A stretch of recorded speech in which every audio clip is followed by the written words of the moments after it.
Volodymyr জেলেনস্কির সঙ্গে দূরত্বক্রমে বেড়েই চলেছে মার্কিন প্রেসিডেন্টের। ইউক্রেনের প্রেসিডেন্ট চাইলে অনেক আগেই রাশিয়ার সঙ্গে যুদ্ধ বন্ধ হয়ে যেত, এমন মন্তব্যের একদিন পর এবার সামাজিক মাধ্যমে জেলেনস্কিকে তুলোধুনো করেছেন ট্রাম্প।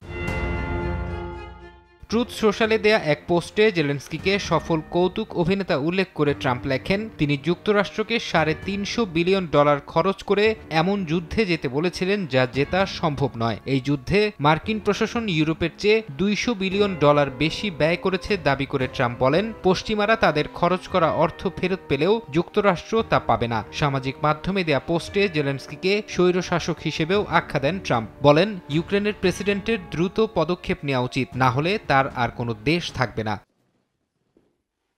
ট্রাম্পের এমন মন্তব্য ঘিরে প্রতিক্রিয়া জানিয়েছেন পশ্চিমা নেতারা। জেলেনস্কির সঙ্গে ফোনালাপে তার প্রতি সমর্থনের কথা জানিয়েছেন ব্রিটিশ প্রধানমন্ত্রী কিয়ার স্টারমার। যুদ্ধ চলাকালে নির্বাচন আয়োজন না করাকে যৌক্তিক সিদ্ধান্ত বলে উল্লেখ করেন তিনি। অর্ধেক পাউডারে দ্বিগুণ উজ্জ্বলতা, নতুন রিন অ্যাডভান্সড অর্ধেক পাউডারে দ্বিগুণ উজ্জ্বলতা। এদিকে জেলেনস্কিকে স্বৈরশাসক বলাকে মিথ্যা ও বিপজ্জনক বলে মন্তব্য করেছেন জার্মান চ্যান্সেলর। সুইডেনের প্রধানমন্ত্রী মার্কিন প্রেসিডেন্টের কথাকে ভুল উল্লেখ করে বলেন, জেলেনস্কি গণতান্ত্রিকভাবে নির্বাচিত।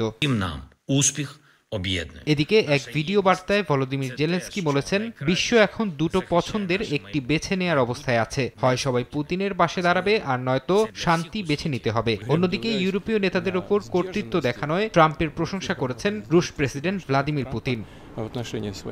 ফরহাদ চৌধুরী, সময় সংবাদ।